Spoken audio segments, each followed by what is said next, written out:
Happy Wednesday! You're listening to Mama Murdered a Podcast. I'm your host, AB. And this week on Mama Murdered a Podcast, we're covering a case that most true crime obsessed people will know about. And a case that's been covered by just about everyone everywhere within the true crime platforms. And that's the case of missing Brian Shaffer. Brian was doing a very normal college thing. He was out bar crawling with a friend, and there's actually CCTV footage of Brian walking into the bar, but you never see him walk out of that same bar. Brian hasn't been seen or heard from since, and this case is so well known and widely covered that I think I found myself talking about theories throughout the timeline of events that I've laid out for y'all. And if I do that, I'm sorry, but when someone goes missing in a place that's covered with CCTV cameras, and then they're just never seen leaving the place that they go missing from, the speculation rumor mill starts spinning out of control. So just bear with me. And with that being said, let's get it. Brian Randall Shaffer was born on February 25th, 1979, to his parents Randy and Renee Shaffer in Ohio. Brian also had a younger brother named Derek, and Brian had brains for days. Brian had big dreams of being in a band, and he knew that the chances of actually being a successful musician was slim to none, so he opted to go to school to become a doctor instead. Brian attended the University of Ohio, where he graduated with a master's degree in microbiology in 2003. But that wasn't all, though. Brian had also minored in molecular genetics, and he was reported to be a fun and smart guy, the kind of guy that likes to joke around and play pranks on people. He was extremely close to his mom, Renee, who was a nurse. And Renee being a nurse was actually what inspired Brian to get into medicine to start with. In August of 2004, Brian started attending Ohio State University to get the degree that he needed to become a doctor. And it was around this same time where Brian met a woman by the name of Alexis. The two were perfect together, and Brian's mom, Renee, absolutely loved Alexis. And she was ready to accept her into their family when and if Brian ever decided to propose to her. But Renee would never get the chance to see Brian and Alexis tie the knot because in 2005, she was diagnosed with a rare form of bone cancer that's abbreviated as MDS, and I think it's pronounced microdysplasia, but that could be so far off base on how it's said. If I mispronounced it, my apologies. And even though Brian put on a brave face after his mom passed away, the people that knew him best knew how badly he had been hurting, just because he and his mom were so close his entire life. Brian did try to push through, and he grieved as he tried to go on about his life, just like his mom would have wanted. But I also feel like Brian being in medical school probably helped him to accept and understand his mom's passing better than most people. He knew the statistics and the odds as far as the kind of cancer that she had and the treatment plans as far as, her, how well they would have worked or not worked, the odds of them being successful, things like that. But before Brian's mom, Renee, passed away, she had gifted Brian and his girlfriend, Alexis, with a trip for their upcoming spring break. And this trip was set to be in Miami, Florida, which had to be a welcome vacation, especially since Florida weather is so different from Ohio weather where they lived. So naturally, the couple was excited, and there were rumors flying through all of the couple's friends and family that said that Brian was planning to propose to Alexis on this trip. This has never been able to be verified, though. There was no ring ever found, and Brian never actually told anybody that he had plans to propose. So I guess that's strictly speculation and rumors. And it was only a few days before Brian and Alexis were set to leave for their trip to Miami for spring break that Brian went missing, and he's never been seen or heard from since. On March 31st, 2006, it was Brian's last day of class before spring break was set to start. His girlfriend Alexis had gone out of town to visit with her family before she and Brian were supposed to be leaving for their spring break trip. And since Brian had been studying and prepping and, taking exams for weeks before this, he had planned to go out on a steak dinner with his dad, Randy, kind of like a celebration for his exams being done and over with. And after the dinner with his dad, Brian had planned to go out bar crawling with his old roommate, Clint. But while they were at dinner, Brian's dad, Randy, noticed how tired and exhausted Brian looked. But there really wasn't much that Randy could do or say about it. Brian was a grown man. After all, he was 27 years old. And if he had made his mind up to go out bar hopping all night, then that was really the end of the conversation. It had only been 3 weeks since Brian's mom had passed away. He had been cramming for exams and studying hardcore and pulling all-nighters for weeks. And then he had this vacation trip to Miami with Alexis coming up in the next day or so, on top of the fact that it was the start of his spring break from school. So I almost feel like this bar crawl was how Brian was kind of planning to blow off some steam and cut loose. Brian and his dad Randy had a nice dinner and they said their goodbyes. And although Randy said that Brian seemed to be more tired and exhausted than usual, that nothing else really seemed out of the ordinary about their dinner, or even out of the ordinary about Brian's mindset. And after dinner with his dad, Brian met up with his buddy Clint at around 9 p.m. and they were set to start their bar crawl. And basically what this is just where you go to a bunch of bars that are all pretty close by, and you basically just bar hop, one bar to the next, to the next, to the next. And Brian and his old roommate Clint had made plans to take a shot at every bar that they visited before they moved on to the next bar. And it's widely reported that at about 9:30 p.m., Clint called another friend of his by the name of Meredith Reed, and he asked Meredith if she'd want to come bar hopping with he and Brian. The two men were hanging out at the Ugly Tuna Saloon bar, which is an amazing bar name, by the way. I would so go there. And this bar was pretty close by to Ohio State University campus. So this was definitely like a drinking college type of place. And it was somewhere around 9:56 p.m. that Brian called his girlfriend Alexis, who was on her way home from visiting family. She had been out of town. Brian and Alexis talked for a minute, and he told her that he loved her and that he would see her when she got back, and that, they talked about how excited they both were about their upcoming trip to Miami that Brian's mom had gifted them before she passed away. Brian and Alexis hung up from this call, and after this, Brian and Clint left the Ugly Tuna Saloon, and they walked nearly 2 miles to be able to hit the next bar, where they would take another shot.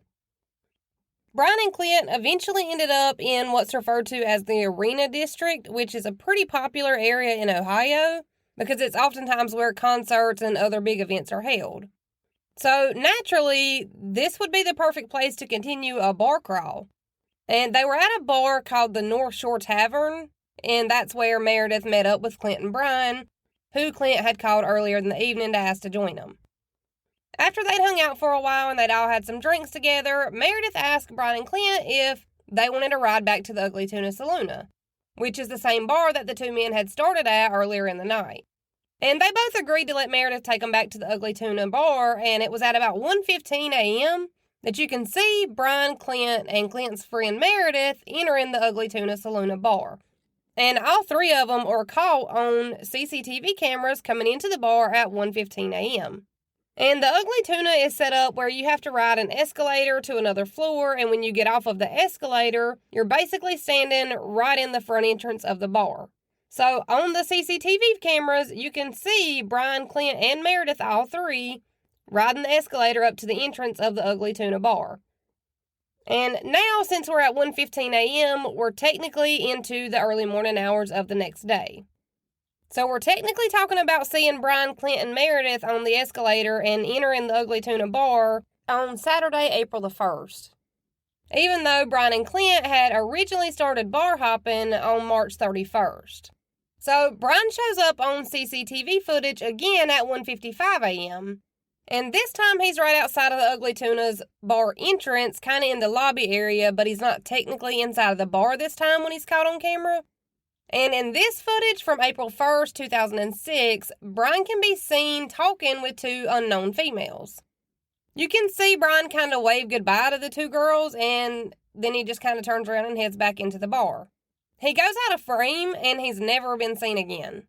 Brian was last seen on this CCTV camera footage wearing an olive green or hunter green type of short sleeve polo shirt with a white long sleeve shirt underneath of the polo. He had on jeans and Adidas sneakers, and this outfit is the equivalent of tell me it's 2006 without telling me it's 2006. But I swear. But police didn't just look at everybody's outfits to match them up with the people that came into the bar and the people who left the bar.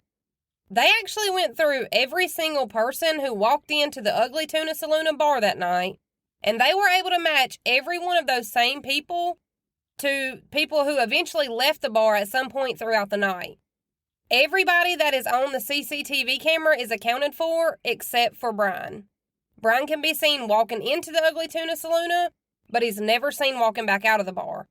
And they'd even tried running everybody's face through a facial recognition software, and this software was able to match up every single person, and none of the people that were ran through the software matched Brian's distinct facial features to anybody that was leaving the bar. So they still weren't able to match it up.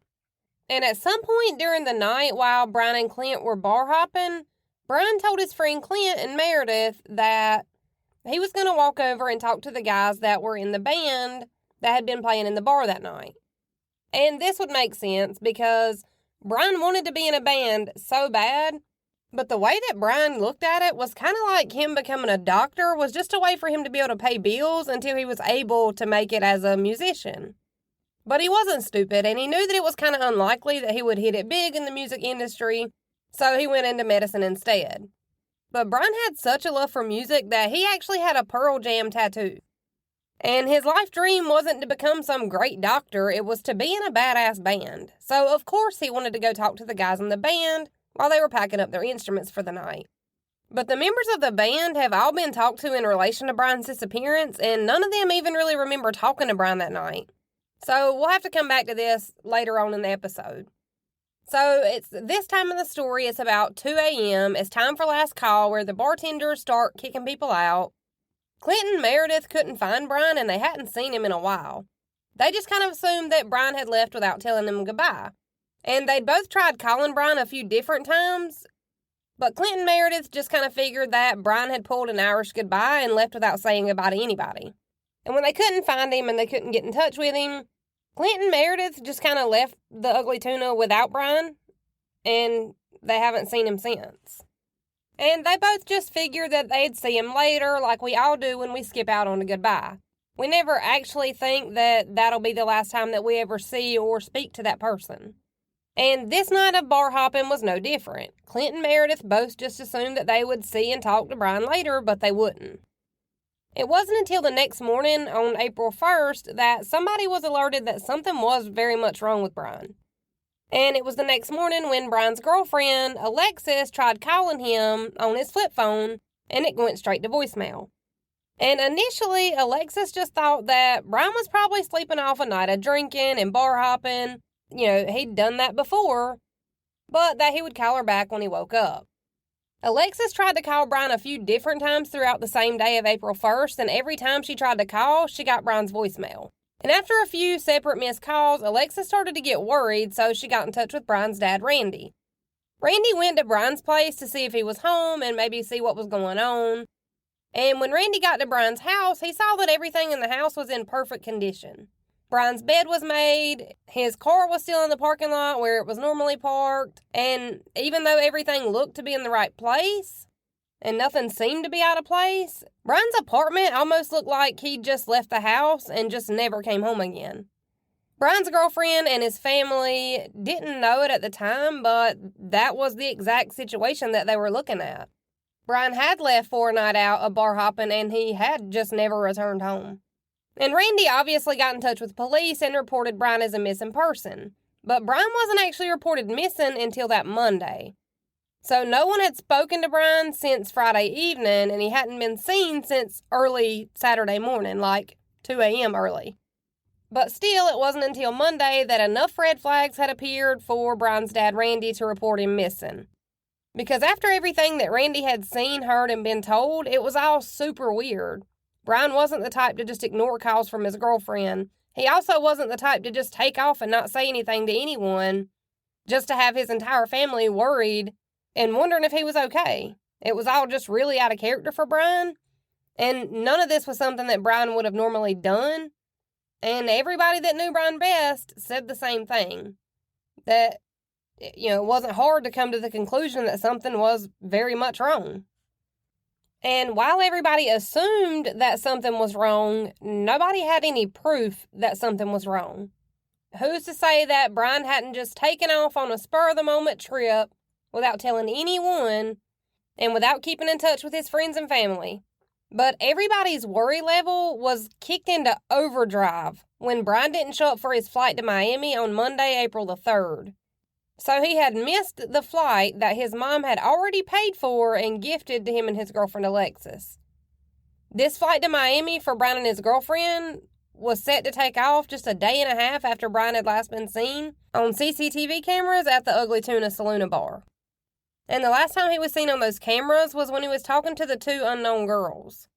But when Brian didn't show up for this flight that was leaving for Miami, everybody went into panic mode. They obviously knew something was very much wrong.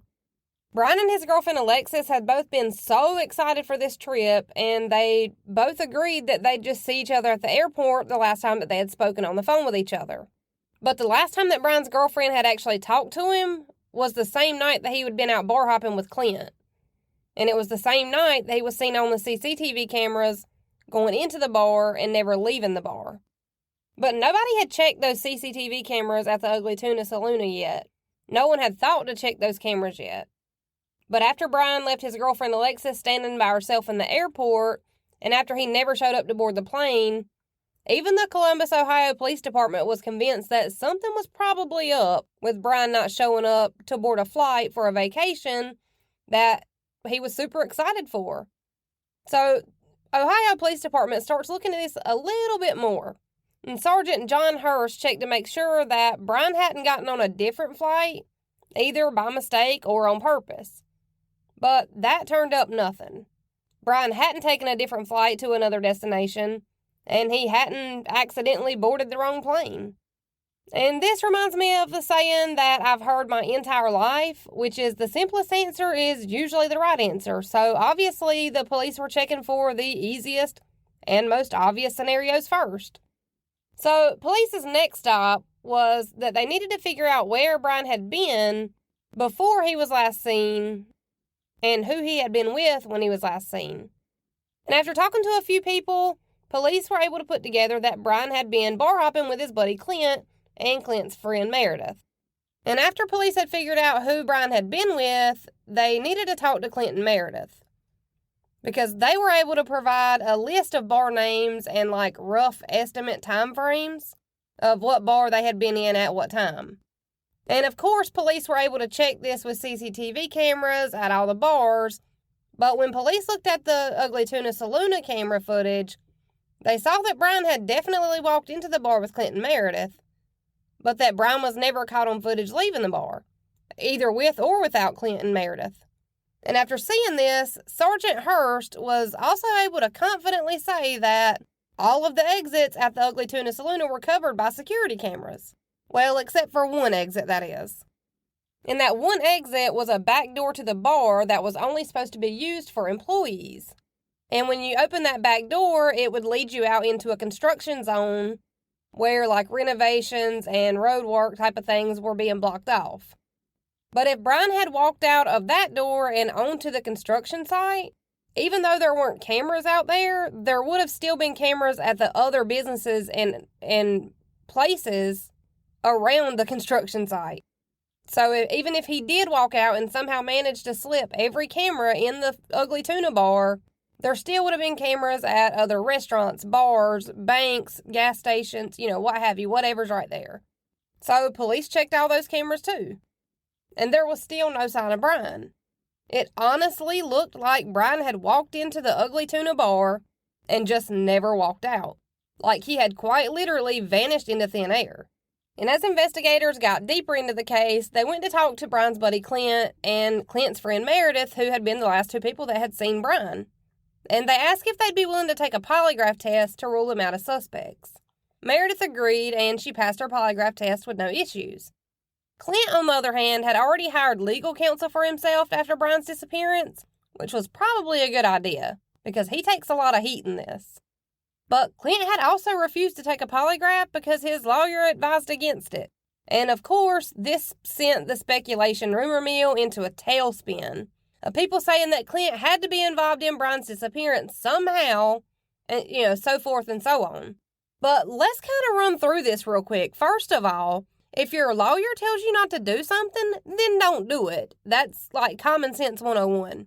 Secondly, everybody is making it out like Clint should do anything and everything that he can to go help find his best friend. But the thing with that is Brian and Clint weren't actually best friends. At least it seems to me like they were more along the lines of just drinking buddies who would catch up every so often. So not somebody that he would have had this like deep, meaningful relationship and connection with. That's not what they were.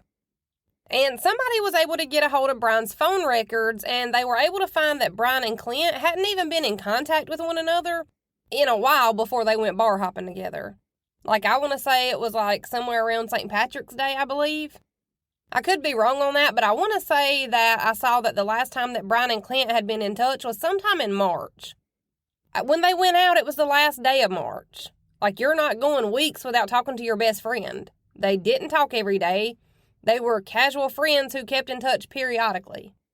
And then thirdly, what if Clint refused to take a polygraph because of something completely unrelated to Brian's case? Like, for example, what if Clint and Brian had done some sort of, like, hardcore drugs that night while they were out bar hopping? And I'm not saying that they did. I'm just saying that I'm throwing ideas out there. But what if these two men had taken some ecstasy and rolled all night long? Okay, so if Clint's lawyer told him, hey, they're going to ask if you did anything illegal that night and you'll have to tell him about the ecstasy. Okay, that would be a reason for him not to take it, especially if he knew that he wasn't involved. If he isn't the one that, harmed Brian or made him disappear, then he's not really adding to the investigation. It's just a waste of time, and he would know that. And in a different scenario, what if Brian had cheated on his girlfriend Alexis that night? And again, I'm not saying that he cheated. I'm just saying there's so many reasons why Clint might refuse to take a polygraph test, aside from the fact that they're not admissible in court. Police want to, pound a polygraph test result into your face until you fail it. Like, if you pass it, nobody ever hears about that. If you fail it, oh, good God, you did it and there's no denying it. You might as well confess now. It doesn't make sense. A judge will not let you bring a polygraph test in. So there's no point. It can't be used as evidence. It can only be used to, crucify you in the public eye. But Clint having something to do with Brian's disappearance or maybe murder is the most commonly talked about theory as far as what happened to Brian that I've seen. And most of that is based solely on the reason that he refused to take a polygraph. But let's think about this for just a minute. There is quite literally a 5-minute span of time when Brian was last seen on the CCTV cameras at 1:55 a.m., standing out at the entrance of the bar, but not technically inside the bar. But the last call at the bar is usually about 2 a.m., so bartenders start making everybody pay their tabs, and they start telling people to get the hell out of the bar.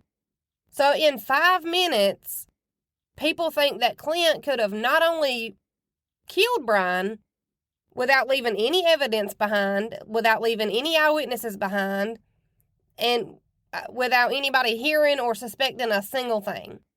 And if they believe that, but not only that, they also believe that Clint was able to murder him and dispose of his body in a place that still hasn't been discovered to this day 17 years later.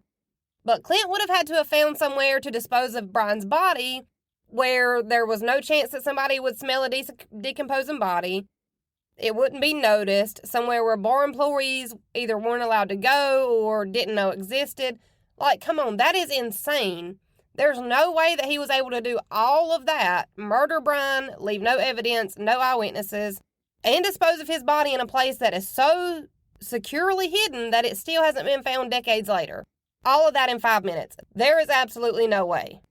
That's probably the closest thing to impossible that I've ever heard in my entire life. And it's not like they just singled Clint out to take this polygraph. They also polygraph tested Brian's dad, Randy, his girlfriend, Alexis, the 2 girls that Brian was seen talking to on the cameras, and, of course, Clint and Meredith, who I've already mentioned. And everybody except for Clint agreed to take a polygraph, and they all passed except for Clint. But I just laid out a bunch of reasons why I don't think Clint is the one responsible for Brian's disappearance. But let me give you one reason aside from refusing to take a polygraph test that people think that Clint is actually involved. And that's because Sergeant Hurst told the ID channel during an interview that there were reports that Brian and Clint had gotten into some kind of altercation or fight or screaming match on the night that Brian was last seen. But I haven't seen anyone else who was at any of these bars say this, or any other eyewitness accounts that say this. Like, this could be one of those things where the police are kind of keeping the information close to the chest and holding back details that only the person responsible would know, but I'm not sure. And this could have been a situation where somebody at the bar saw Clint and Brian yelling back and forth and didn't know what they were yelling about, and didn't know if it was actually an argument. Like, in a crowded, loud bar, I can envision in my head that Brian tells Clint that his favorite football team sucks, or that Shawshank isn't the greatest movie of all time, and, like, that's something that friends would playfully pick and argue about. That doesn't mean that the fight was serious or that they were even fighting to begin with. So, I mean, I don't know. What I do know is that this supposed fight and Clint not taking the polygraph test are two of the biggest reasons that people suspect that Clint knows more than what he's letting on. And then there's Brian's brother, Derek, and he spoke out and said, quote, "I didn't know Clint very well, but I always thought something was off with him. The way he talked about my brother after he went missing, kinda in a negative way, I wouldn't expect that from someone whose friends vanished. But we never hear what Clint said about Brian, and we also don't have any other context to go along with this. We don't know if Clint, said something directly to Brian's brother, Derek, or, about Brian to Derek, or if Derek heard that Clint said something about Brian through a second cousin of a friend of a friend. So I feel like the context in which this was said is also important. Like, did it come straight from the horse's mouth or through the grapevine? Because there's a big difference. And that's why this case is so crazy. It's like there's no information, no evidence.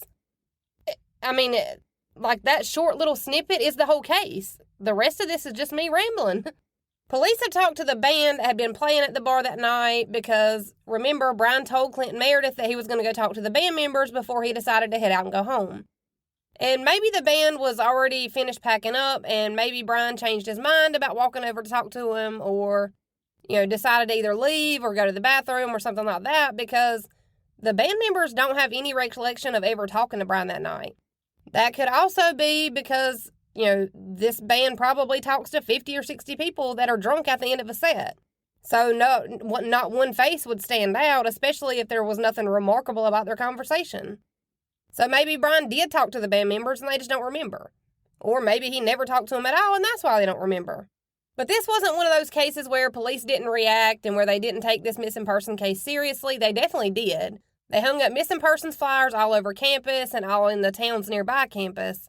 They even went door to door asking if anybody had seen or heard anything out of the usual the night that Brian was reported, that Brian was at the Ugly Tuna Saloona. But nothing was reported there either.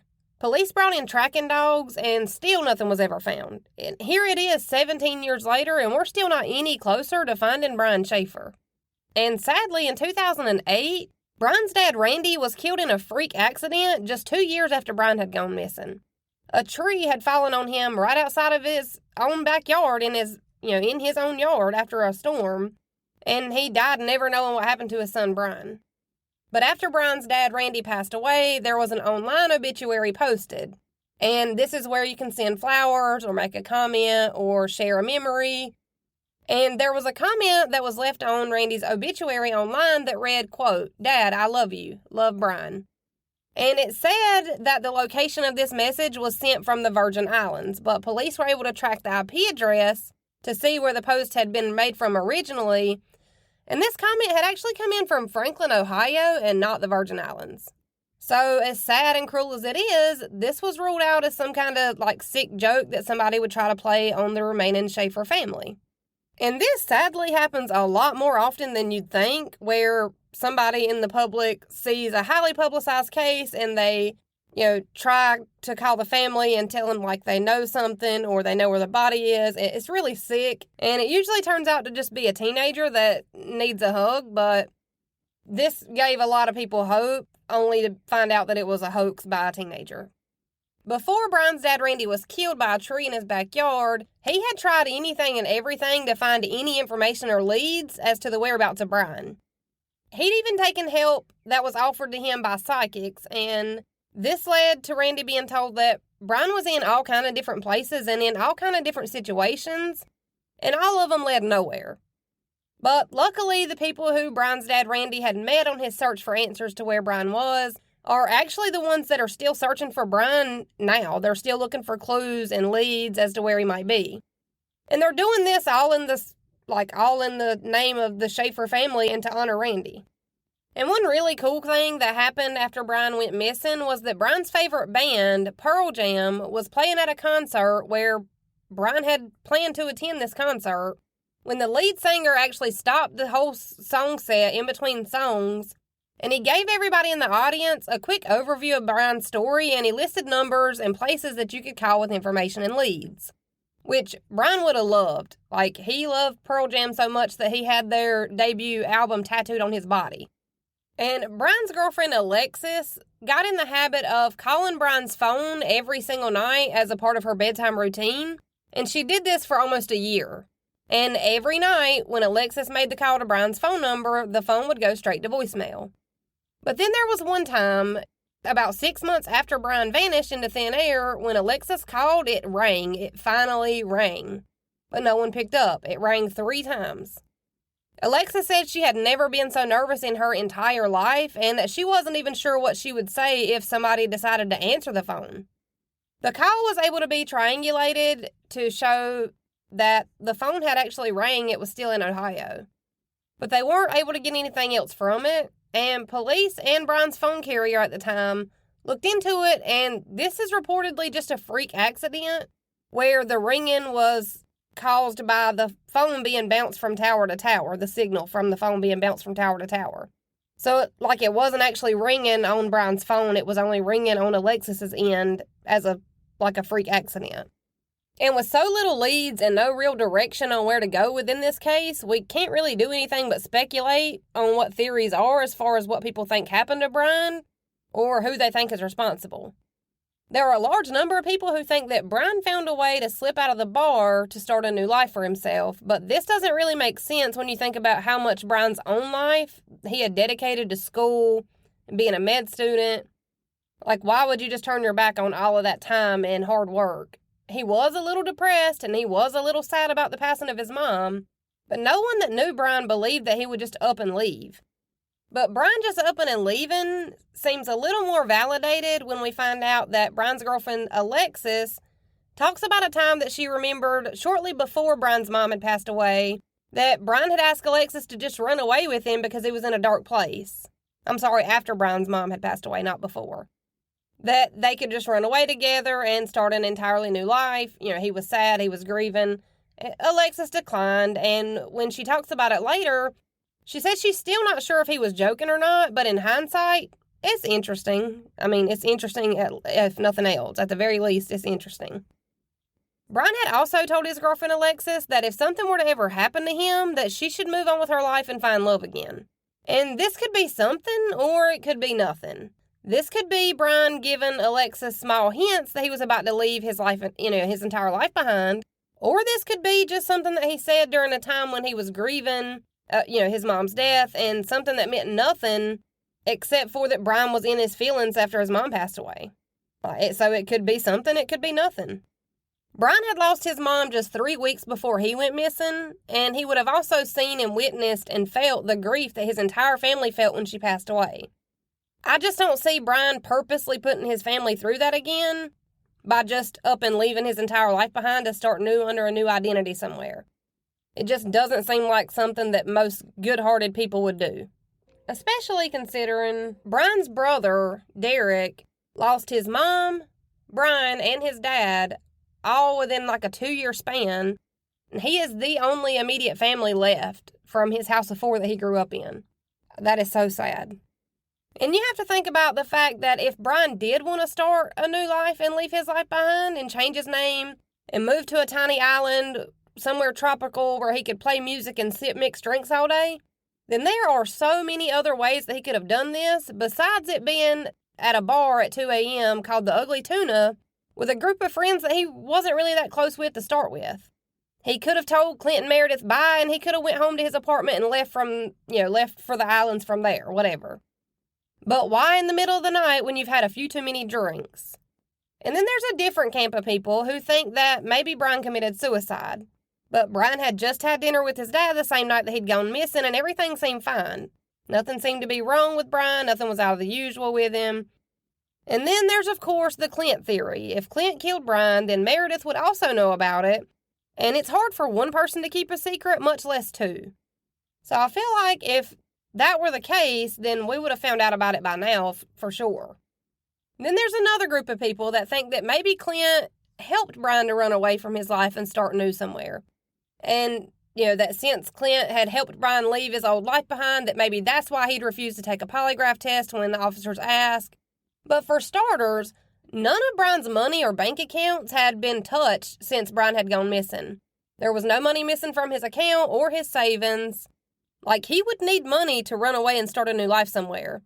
And Brian had just gotten a $20,000 lump sum from his mom's life insurance policy when she passed. So that doesn't make sense. And then secondly, I've been thinking about this case an awful lot. And I've been thinking about who I would get to help me if I wanted to run away from my life and start new somewhere else without telling anybody in my family and none of my friends. And I can tell you for a fact that I would not ask someone to help me disappear that I wasn't close with. It would have to be somebody that I was extremely close with and somebody that I trusted wholeheartedly, and that's just not the case with Clint and Brian. The next theory that people talk about is that maybe Brian was the victim of a serial killer who's been dubbed the Smiley Face Killer.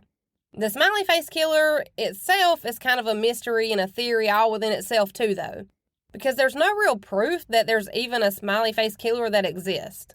There have been multiple bodies of men in their early 20s and 30s who have been found dead close by some kind of spray-painted smiley face, but the men usually wash up on water, and the smiley faces are usually where the police assumed that the body was placed in the water at. Like, if you read about that, you'll see that is just a whole theory that somebody made up, and it just took off. And then there's an entirely different camp of people who think that Brian was somehow able to get out of the bar that night without being caught on the cameras. So that would mean he probably snuck out of the back exit that led into the construction site. That's the only place that wasn't covered with cameras. So if he left that way, then maybe he fell in a hole and was either bulldozed over, or dirt mounds or concrete was put on him the next day when the construction workers started their shift. But I've seen people pour concrete before in really small places and in really big places. And they pour concrete in small squares at a time. And even if they don't, it's really not that much concrete. You would see a body. That's all I'm saying. You would see a body. The holes in this construction site weren't like 100 feet deep holes. They were regular roadwork-sized holes, or big pothole-sized holes. They would have definitely seen a whole grown-ass man laying in one of these holes before his body was covered up by something else. So I don't really see that being a plausible theory either. It wouldn't have been as easy as everybody makes it out to be to just cover up a body without knowing it at a construction site. So after that theory, we have the tin hat wearing people who think that aliens abducted Brian, or that Brian was somehow sucked into a different dimension or a different time zone, and that he's living his life in this alternate universe somewhere. And this case got me thinking back to the Hannah Up case, and I know that Hannah's condition was extremely rare, and that it's very unlikely to happen to a bunch of people.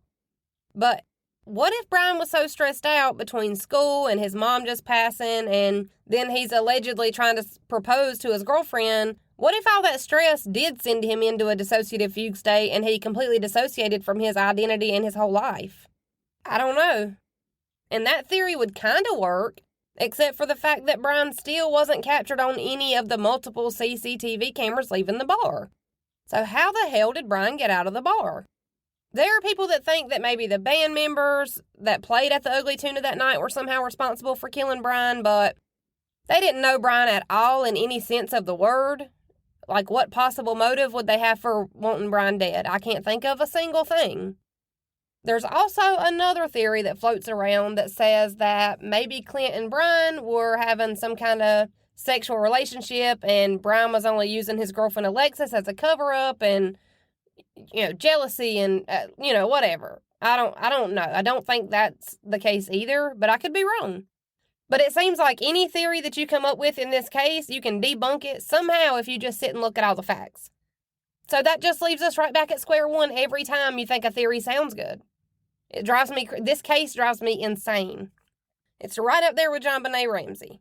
But no matter what happened to Brian, or where he's at now, or how he got there, his family just wanted him to be brought home so that he could be laid to rest in peace. So I'll link a picture and the missing persons flyer, and I'll even try to post the video that caught Brian, Clint, and Meredith going into the Ugly Tuna on my social media pages. You can find those social media pages by searching Mama Murdered a Podcast on Facebook and TikTok, and murdered_mama on Instagram and Twitter.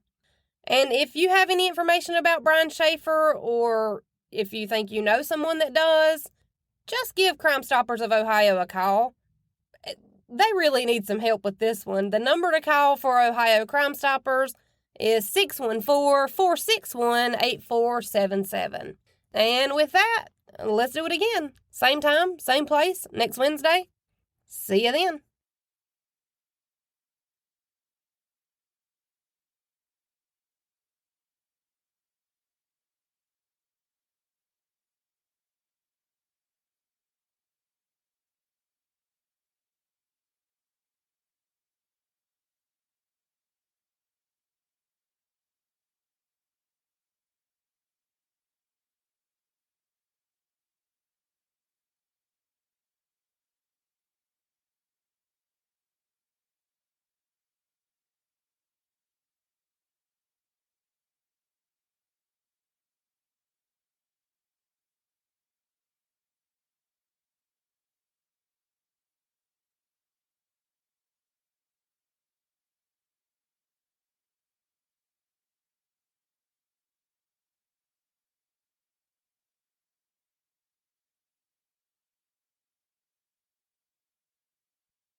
Especially considering that Brian's brother...